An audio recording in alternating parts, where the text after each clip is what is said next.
Good evening class. Welcome to Deep classes, जिसमें हम daily 5 बजे हिंदी टीजीटी पीजीटी एग्ज़ाम से रिलेटेड क्वेश्चंस की प्रैक्टिस करते हैं। इसी तरह हम आज भी अपने आज के वीडियो के साथ आपके सामने हैं। तो चलिए बिना देरी के हम अपना आज का वीडियो स्टार्ट करते हैं। हमारा पहला क्वेश्चन देखें। ध्रुव स्वामिनी नाटक के रचयिता कौन है?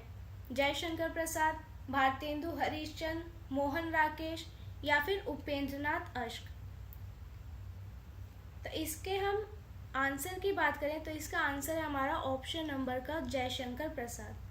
जयशंकर प्रसाद जो है इन्होंने ध्रुव स्वामिनी नाटक लिखा। ध्रुव स्वामिनी नाटक की रचना जयशंकर प्रसाद ने 1940 में की थी। जयशंकर प्रसाद के इसके अलावा भी कई नाटक हैं। इन नाटकों को हम देखते हैं। स्कंदगुप्त। स्कंदगुप्त जो है वो गुप्त काल के महान सम्राट स्कंदगुप्त के जीवन पर आधारित एक नाटक है। एक है चंद्रगुप्त। इसमें चंद्रगुप्त मौर्य के संघर्ष और उनके विजय की कहानी को दर्शाया गया है। ध्रुव स्वामिनी आपने देखा, ध्रुव स्वामिनी में जो है हमें नारी स्वतंत्रता और आत्मनिर्णय इन दोनों को हम ये देखने को मिलता है। ये दूसरा नाटक नारी स्वतंत्रता और आत्मनिर्णय पर केंद्रित है। अजातशत्रु। ये मगध के राजा थे। अजातशत्रु उनके जीवन पर आधारित है।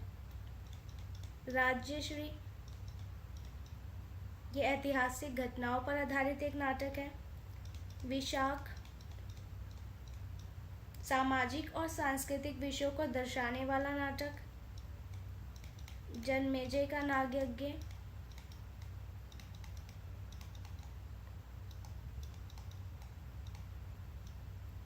ये जो है महाभारत के पात्र थे जनमेजय, उनके यज्ञ पर आधारित नाटक है।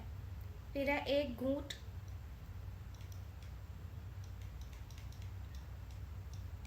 कामना और करुणालय। करुणालय जो है ये करुणा और संवेदनशीलता पर आधारित एक नाटक है। हम अपने आगे के ऑप्शंस को देखते हैं। सबसे पहले हम देखते हैं उपेंद्रनाथ अश्क जी के नाटकों को। तो इनके नाटकों में सबसे पहले आ जाएगा लौटता हुआ दिन,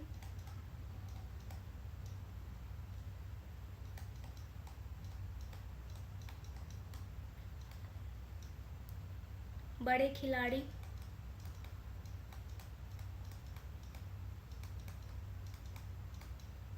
जय पराजय और स्वर्ग की झलक।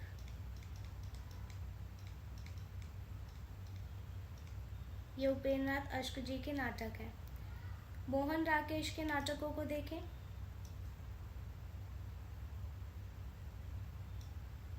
इनके नाटकों में आ जाएगा आषाढ़ का एक दिन,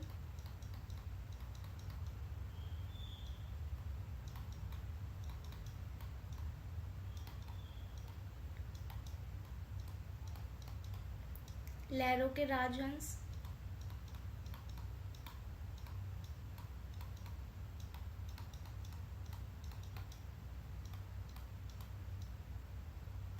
आधे अधूरे।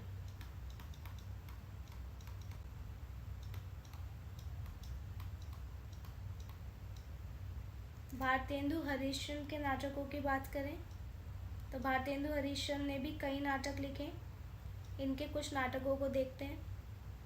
इनके नाटक में यहाँ पे लिख रही हूँ ग्रीन पेन से। अंधेर नगरी,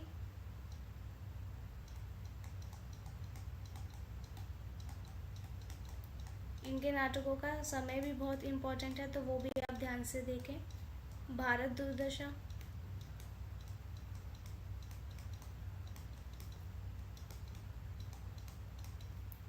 सत्य हरिश्चंद्र,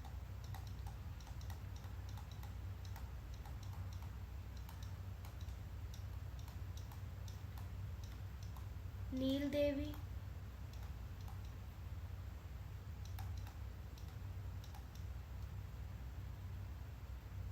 एक आप नोट कर लो, श्री चंद्रावली।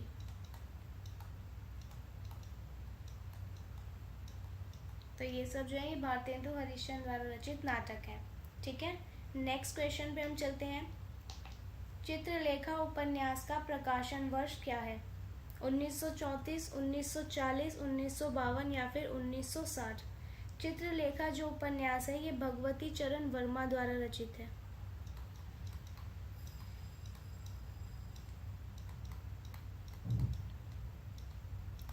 इसके समय की बात करें तो ये है 1934। चित्रलेखा उपन्यास 1934 में प्रकाशित हुआ था।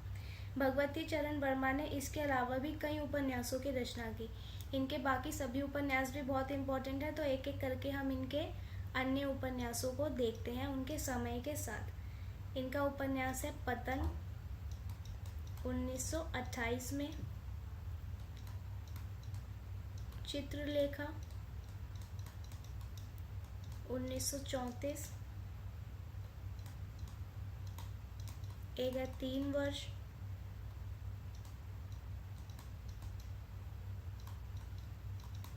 टेढ़े मेढ़े रास्ते 1946 में, अपने खिलौने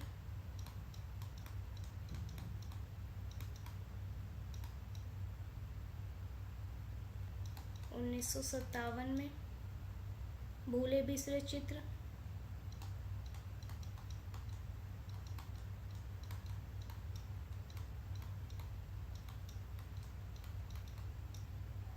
'वह फिर नहीं आई'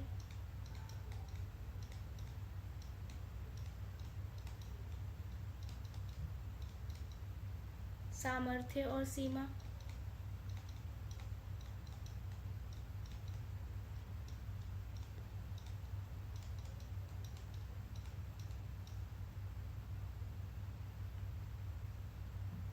'थके पाँव'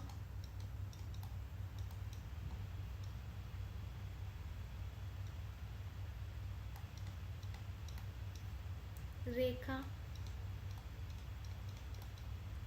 और 'सीधी सच्ची बात'।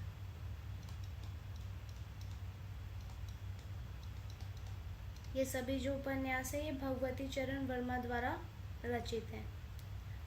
आगे बढ़ते हैं हम अपने नेक्स्ट क्वेश्चन की तरफ। द्विवेदी युग का नामकरण किसके नाम पर हुआ? भारतेंदु हरिश्चंद्र, महावीर प्रसाद द्विवेदी, आचार्य रामचंद्र शुक्ल या फिर हजारी प्रसाद द्विवेदी? इसके आंसर की बात करें तो इसका आंसर है महावीर प्रसाद द्विवेदी। द्विवेदी युग का जो नामकरण ये महावीर प्रसाद द्विवेदी के नाम पर हुआ। एक एक करके हम चारों ऑप्शंस के बारे में कुछ जानते हैं। भारतेंदु हरिश्चंद्र जो है इन्हें हम आधुनिक हिंदी साहित्य के जनक के रूप में जानते हैं। इन्होंने क्या किया, इन्होंने हिंदी साहित्य को एक नई दिशा दी और सामाजिक जागरूकता के माध्यम सामाजिक जागरूकता को माध्यम बनाकर इन्होंने अपनी रचनाएं की। अगर हम भारतेंदु हरिश्चंद्र की रचनाओं को देखें, अभी मैंने आपको पहले बताया था अंधेर नगरी, भारत दुर्दशा और सत्य हरिश्चंद्र, ये सभी जो है भारतेंदु हरिश्चंद्र के नाटक हैं। इनके काव्यों की बात करें तो आप ये भारतेंदु हरिश्चंद्र के काव्य नोट करें। प्रेम माधुरी,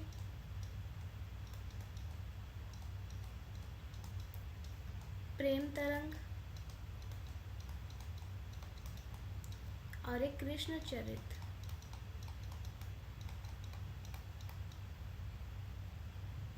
ये तीनों जो हैं ये भारतेंदु हरिश्चंद्र के काव्य हैं। भारतेंदु हरिश्चंद्र ने जो है पत्रिका भी निकाली। इनकी 3 पत्रिकाएं थी, तो इनकी पत्रिकाएं देखें। एक है हरिश्चंद्र चंद्रिका, ये मैं आपको भारतेंदु हरिश्चंद्र की बता रही हूँ। हरिश्चंद्र चंद्रिका,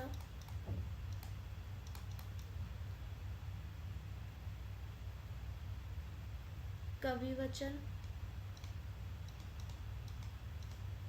और सुधा, ये इनकी पत्रिकाएं हैं। ठीक है, महावीर प्रसाद द्विवेदी की बात करें तो ये द्विवेदी युग के प्रवर्तक माने जाते हैं।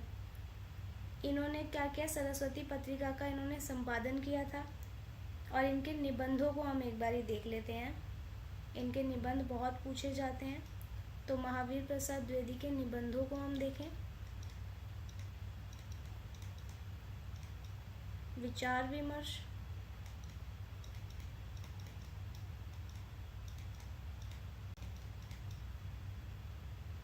रसज्ञ रंजन,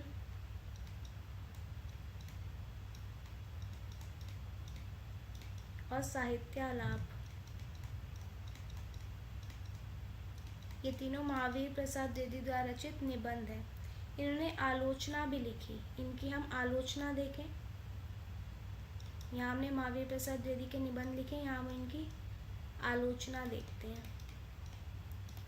इनके आलोचना में आ जाएगा एक कालिदास की निरंकुशता,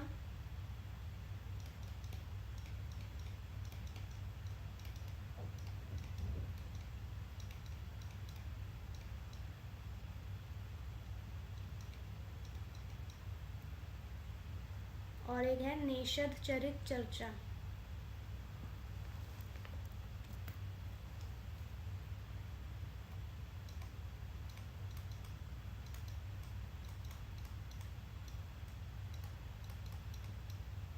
ठीक है। नेक्स्ट ऑप्शन है हमारा रामचंद्र शुक्ल। इनके बारे में भी हम जान लेते हैं। सबसे पहले तो इन्होंने हिंदी साहित्य का इतिहास लिखा, जो इनकी प्रसिद्ध रचना है। इसके अलावा इन्होंने आलोचनाएं लिखी। इनकी आलोचना हम यहाँ पे देख लेते हैं। इनके आलोचना में आ जाएगा रस मीमांसा,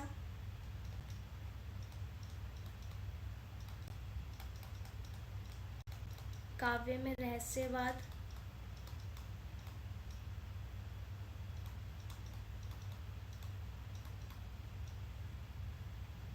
काव्य में अभिव्यंजनावाद।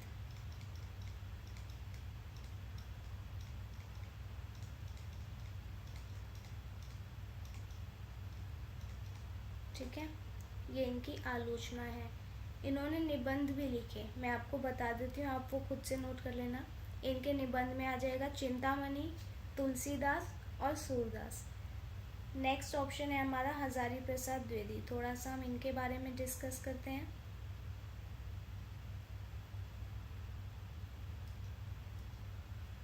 हजारी प्रसाद द्विवेदी जी के हम उपन्यासों को देख लेते हैं।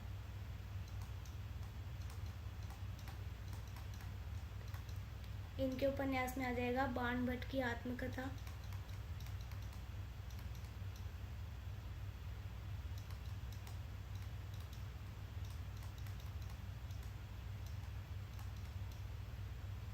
चारुचंद्र लेख,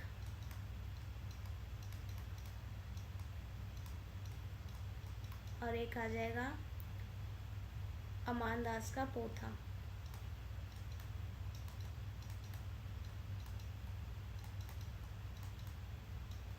ये हमने इनकी सभी इम्पोर्टेंट रचनाएं जो है देख ली है। नेक्स्ट क्वेश्चन देखते हैं। मुक्तिबोध का पूरा नाम क्या है? गजानन माधव मुक्तिबोध, सच्चिदानंद हीरानंद वात्स्यायन, बालकृष्ण भट्ट, या फिर प्रताप नारायण मिश्र। तो इसका आंसर है गजानन माधव मुक्तिबोध। ये इनका पूरा नाम है। इनकी अगर हम काव्य कृतियाँ देखें तो इसमें आ जाएगा चांद का मुंह टेढ़ा है,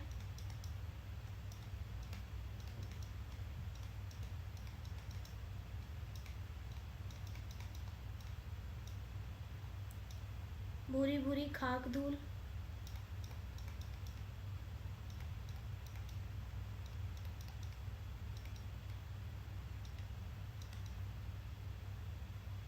सतह से उठता आदमी,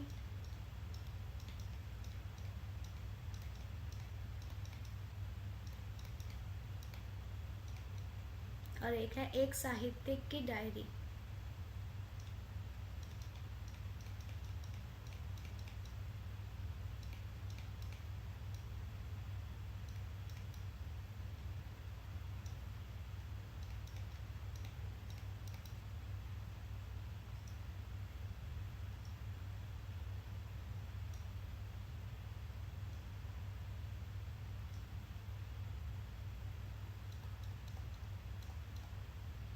ये सब गजानन माधव मुक्तिबोध द्वारा रचित है। बाकी के ऑप्शन देखते हैं। सच्चिदानंद हिरण वात्स्यायन की रचनाएं देखें तो इसमें आप लिखो शेखर एक जीवनी,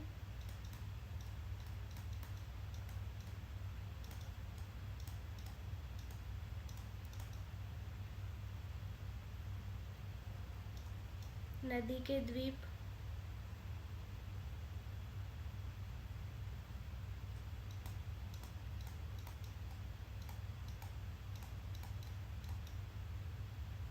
कितनी नावों में कितनी बार,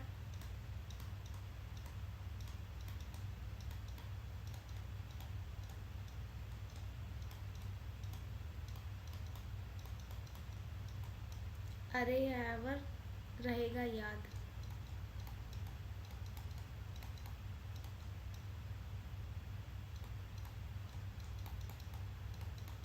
ये सब सच्चिदानंद हिरण वात्स्यायन द्वारा रचित है। इन्हें हम अज्ञेय के नाम से भी जानते हैं। नेक्स्ट देखते हैं बालकृष्ण भट्ट की रचनाओं को।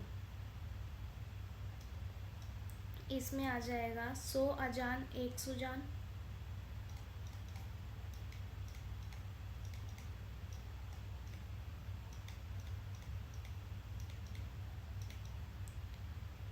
रेल का विकेट खेल,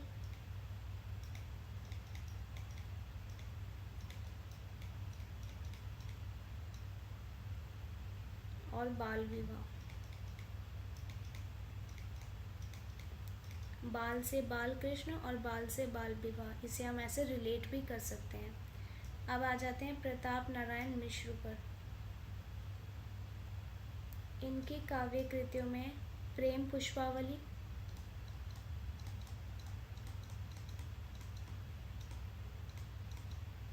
और रसिक समाज, ये दोनों प्रताप नारायण मिश्र द्वारा रचित हैं। आगे बढ़ते हैं हम अपने नेक्स्ट क्वेश्चन की तरफ। चौथा सप्तक का प्रकाशन वर्ष क्या है? इसके प्रकाशन वर्ष की बात करें तो यह है 1979, चौथे सप्तक का प्रकाशन वर्ष। चौथे सप्तक में कुल 7 कवियों को संकलित किया गया था। इन 7 कवियों के नाम एक बार देख लेते हैं हम। एक है अवधेश कुमार,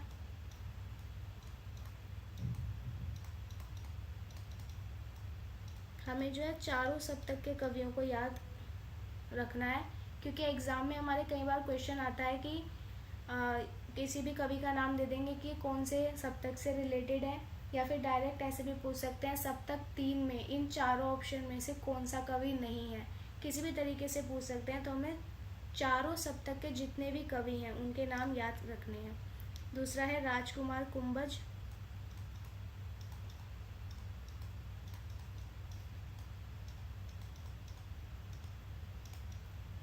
स्वदेश भारती,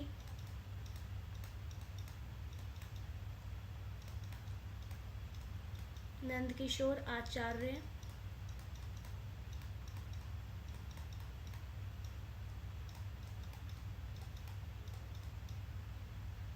सुमन राजे, श्री राम वर्मा,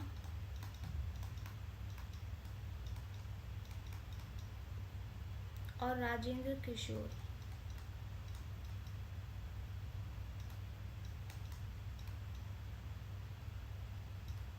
ये चौथे सप्तक के 7 कवि हैं। ठीक है, नेक्स्ट बढ़ते हैं हम अपने क्वेश्चन पे। तार सप्तक में कितने कवि शामिल थे? इसका आंसर है 7। हमारे चारों सप्तक में 7 कवि थे, तो तार सप्तक में भी 7 कवि है। तार सप्तक जो है अज्ञेय द्वारा बनाया गया था। तार सप्तक के कवियों के भी हम नाम एक बार ही देख लेते हैं। गजानन माधव मुक्तिबोध,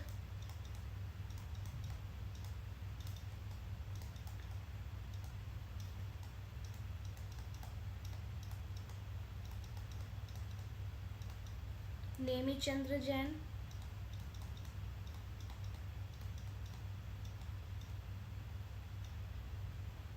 भारत भूषण,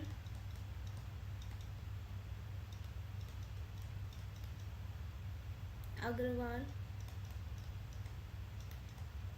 प्रभाकर माचवे,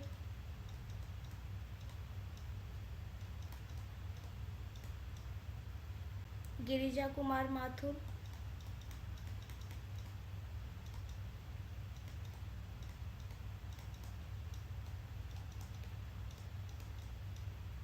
रामविलास शर्मा,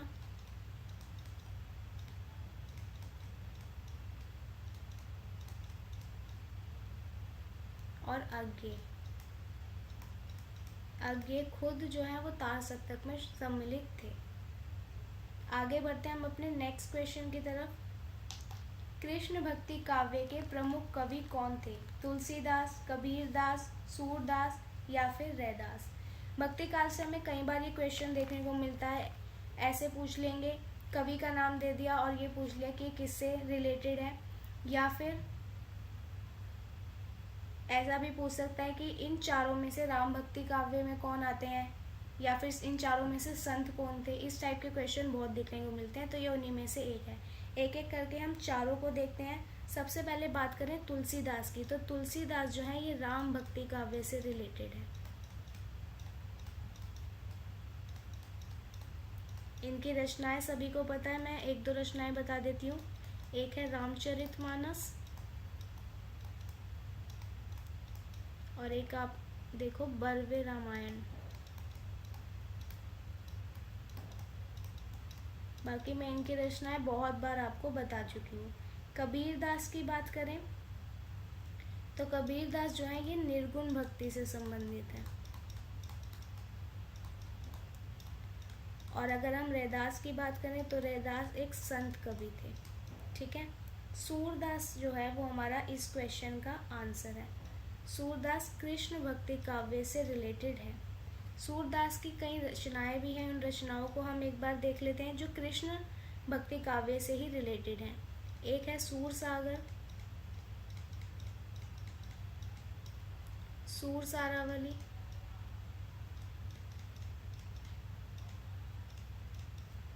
और साहित्य लहरी।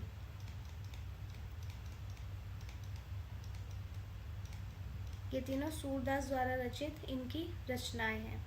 आगे बढ़ते हैं हम अपने नेक्स्ट क्वेश्चन की तरफ। मलिक मोहम्मद जायसी किस काव्यधारा के कवि हैं?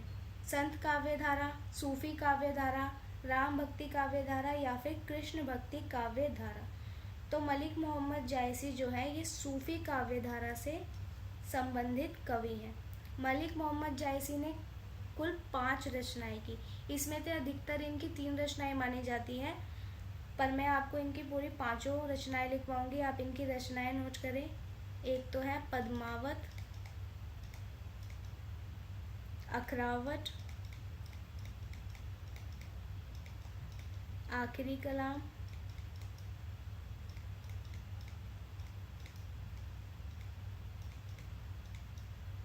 कहरनामा, और एक है चित्ररेखा। ये 5 मलिक मोहम्मद जायसी द्वारा रचित रचनाएं हैं। आगे बढ़ते हैं हम अपने नेक्स्ट क्वेश्चन की तरफ। बिहारी किस राजा के दरबारी कवि थे? अकबर, शाहजहां, जयसिंह या फिर शिवाजी। तो बिहारी जो थे ये जयसिंह के दरबारी कवि थे। बिहारी की बात करें तो ये रीतिकाल के कवि हैं। इनकी रचनाओं में हमें श्रृंगार रस सबसे अधिक देखने को मिलता है। इनकी रचना की बात करें तो इन्होंने एक ही रचना की जो कि बहुत प्रसिद्ध हुई, जिसका नाम है बिहारी सतसई। इसमें बिहारी ने कुल 719 दोहे लिखे हैं। ठीक है, और बिहारी सतसई पर 50 से अधिक टीकाएं लिखी गई हैं।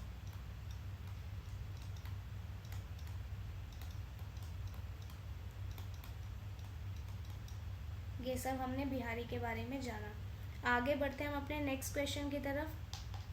पंचवटी किसकी रचना है? जयशंकर प्रसाद, सुमित्रानंदन पंत, मैथिली शरण गुप्त या फिर सूर्यकांत त्रिपाठी निराला। तो अगर हम पंचवटी की बात करें तो ये मैथिली शरण गुप्त की रचना है। एक एक करके हम चारों ऑप्शन की महत्वपूर्ण रचनाओं को देखते हैं। मैं बार बार आपको सभी ऑप्शन की महत्वपूर्ण रचनाएं इसलिए करवाती हूँ ताकि आप इसे सुने और ये आपको याद हो, सुनने से याद रहती हैं, इसीलिए मैं आपको बताती हूँ। तो सबसे पहले हम जयशंकर प्रसाद की कुछ रचनाएं देखते हैं। कामायनी, आंसू, लहर,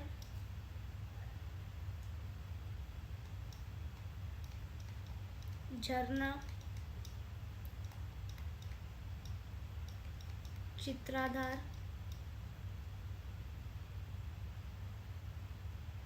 ये सब हमने जयशंकर प्रसाद की रचनाएं देखी। सुमित्रा नंदन पंत की रचनाओं को एक बार देखते हैं। इनकी रचनाओं में है वीणा, पल्लव,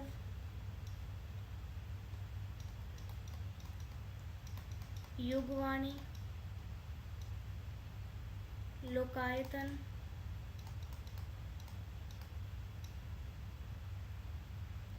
चिदंबरा,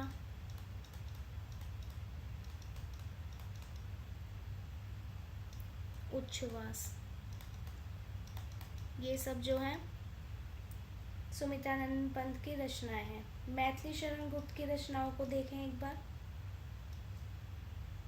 इनकी रचनाओं में आ जाएगा, ये मैं यहाँ नीचे लिख रही हूँ, भारत भारती,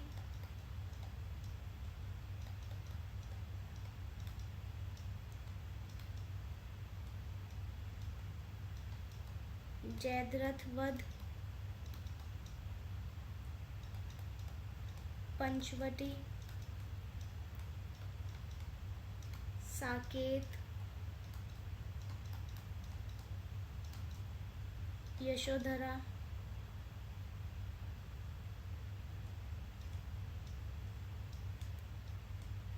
और एक नहुष। ये हमारी मैथिली शरण गुप्त की रचनाएं हैं। नेक्स्ट देखते हैं सूर्यकांत त्रिपाठी निराला की रचनाओं को। इनकी रचनाओं में आप नोट करो, राम की शक्ति पूजा,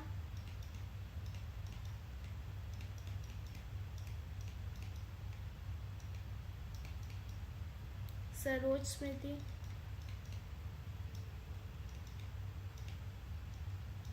इसके जो हमारे चारों ऑप्शन है बहुत इंपॉर्टेंट है, इनमें सबकी रचनाएं पूछी जाती है, तो ये सभी रचनाएं आपको एकदम अच्छे से याद होनी चाहिए।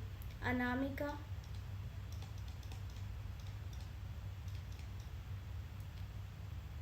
परिमल, तुलसीदास, कुकुरमुत्ता,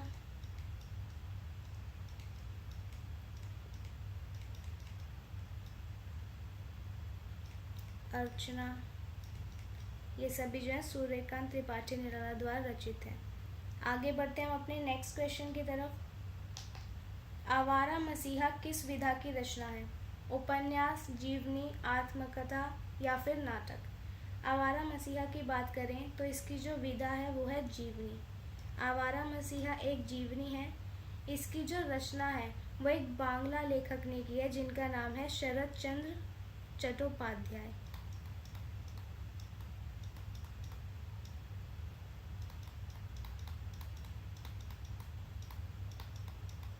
इन्होंने इसकी रचना की है। इसे जो है विष्णु प्रभाकर के ऊपर लिखा गया था। आवारा मसीहा के समय की बात करें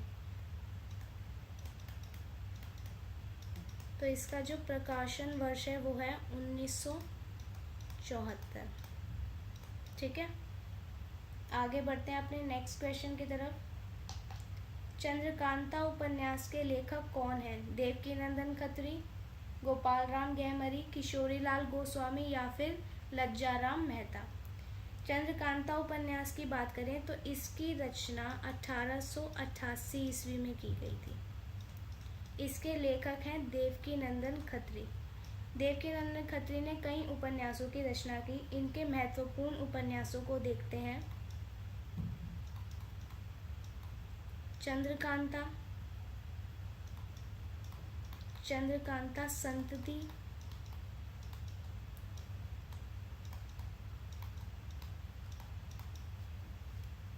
काजर की कोठरी,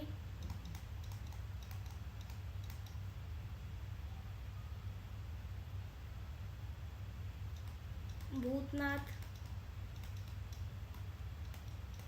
कटोरा भर, कुसुम कुमारी।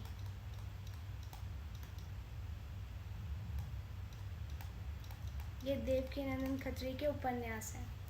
गोपाल राम गहमरी के देखें।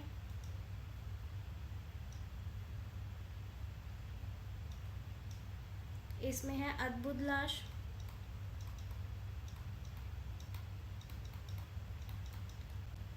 बेकसूर की फांसी,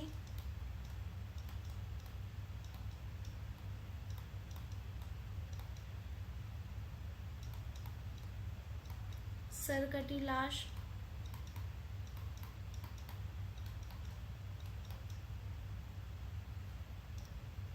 डबल जासूस,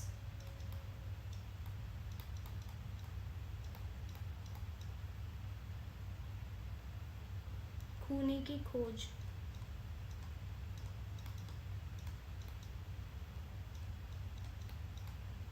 ठीक है, अब हम किशोरी लाल गोस्वामी की रचनाएं देखें।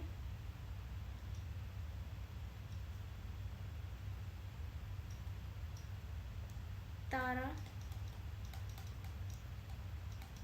चपला, लवंगलता,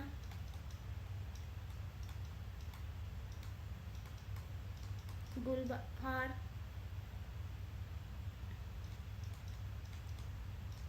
हीराबाई,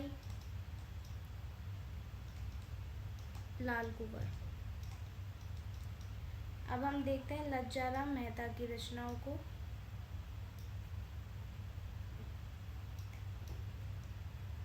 इसमें है आदर्श हिंदू,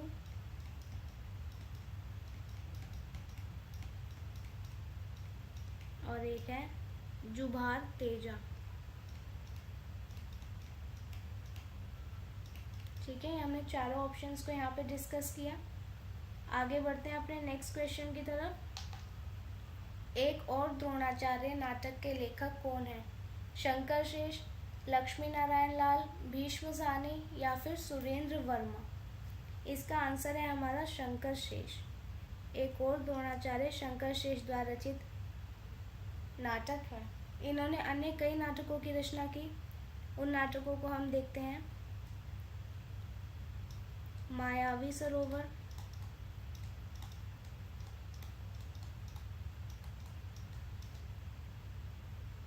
बिन बाती के दीप,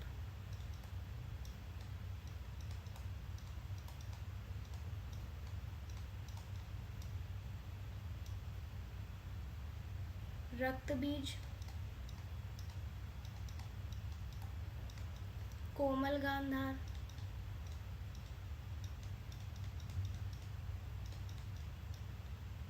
घरोंदा,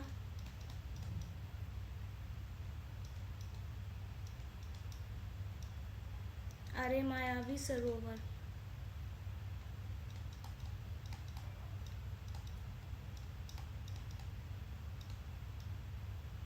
और एक है कालजयी। ठीक है, लक्ष्मी नारायण लाल के नाटकों को देखें। इनके नाटकों की संख्या बहुत ज़्यादा है, आप इन्हें बहुत ध्यान से देखें। अंधा कुआं,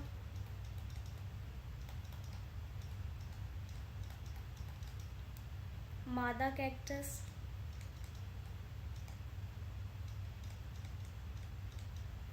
सूखा सरोवर,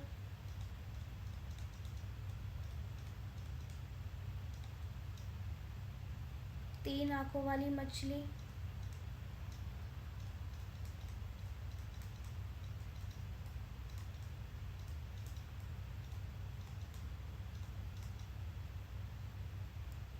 रात रानी,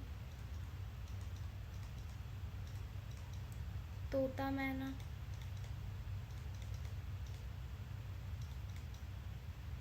दर्पण, सूर्यमुख,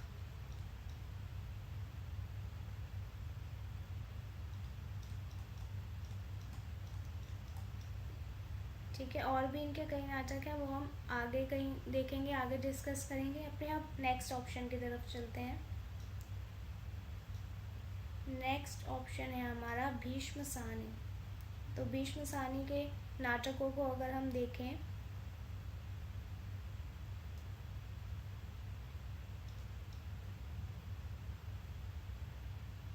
इनके नाटकों में आ जाएगा हानुश, मुआवजे, कबीरा खड़ा बाजार में,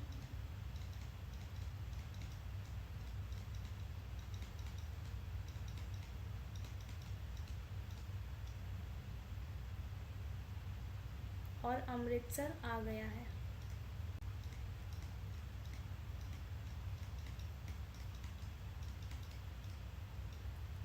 अब हम देखते हैं सुरेंद्र वर्मा के नाटकों को। ये मैं यहाँ पे लिख रही हूँ सुरेंद्र वर्मा के नाटक।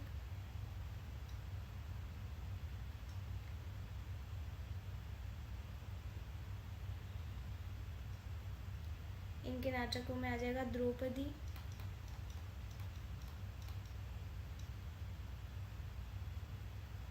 आठवां सर्ग,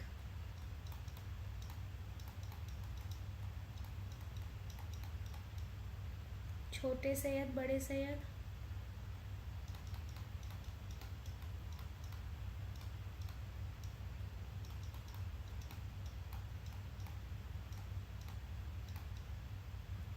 कैदे हयात,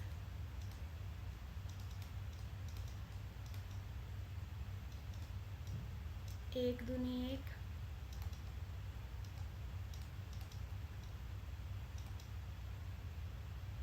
शकुंतला की अंगूठी,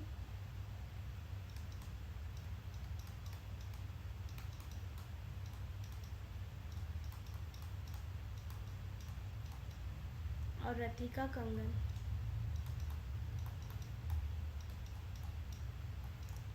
ये सब जो है ये सुरेंद्र वर्मा की रचनाएं हैं।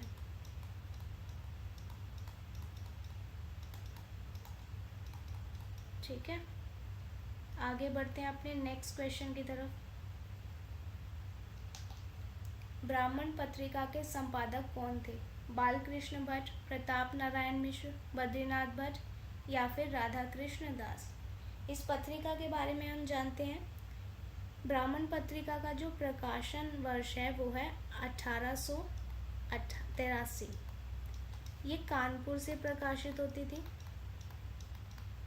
और ये भारतेंदु युग की प्रमुख पत्रिका मानी जाती है। इसके संपादक की बात करें तो वो है प्रताप नारायण मिश्र, ये इसके संपादक हैं। बाकी के ऑप्शन को देखते हैं। बालकृष्ण भट्ट जो हैं ये हिंदी प्रदीप पत्रिका के संपादक हैं। ठीक है, ये एक मासिक पत्रिका है।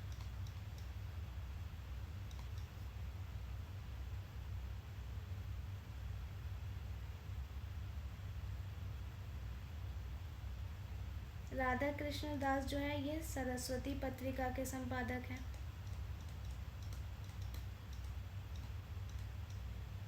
और बद्रीनाथ भट्ट ये हैं बाल सखा पत्रिका के संपादक।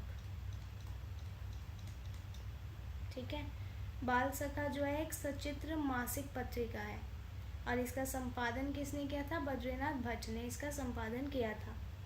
आगे बढ़ते हैं अपने नेक्स्ट क्वेश्चन की तरफ। ध्वन्यालोक के रचनाकार कौन है? आनंदवर्धन, मम्मट, विश्वनाथ या फिर जगन्नाथ। इसका आंसर है हमारा आनंदवर्धन। आनंदवर्धन ने जो है ध्वनि संप्रदाय की स्थापना की।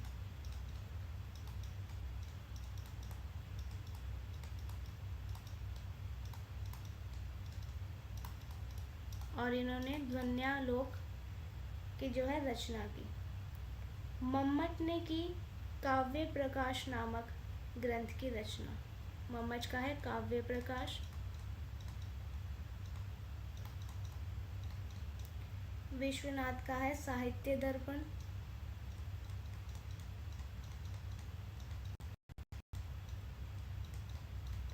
और जगन्नाथ का है रस गंगाधर।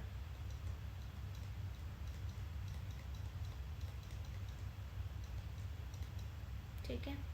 काव्य प्रकाश जो है ये अलंकार शास्त्र से संबंधित ग्रंथ है।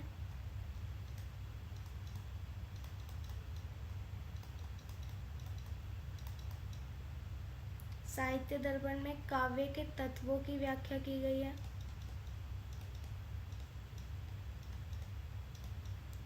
और रस गंगाधर जो है ये रस और अलंकार दोनों पर केंद्रित है।